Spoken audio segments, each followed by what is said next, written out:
కృష్ణుడు వసుదేవుడికి ఏం చెప్తాడు అంటే తనను నందగోకులానికి తీసుకెళ్ళమంటాడు. అక్కడ నంద యశోద ఇంటిలో తనను ప్రవేశపెట్టమంటాడు అన్నమాట.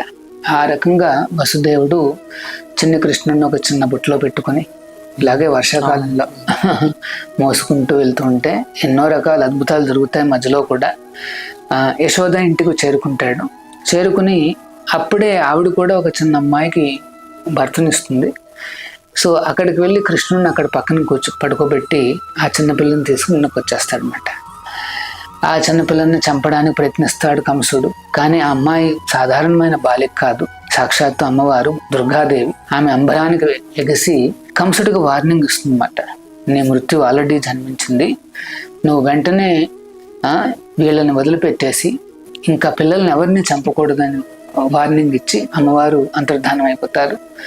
ఆ రకంగా కంసుడు తన మృత్యువైన ఆ శ్రీకృష్ణుడు ఎక్కడున్నాడో తెలియక ఎన్నో రకాల ప్రయత్నాలు చేస్తుంటాడు అన్నమాట.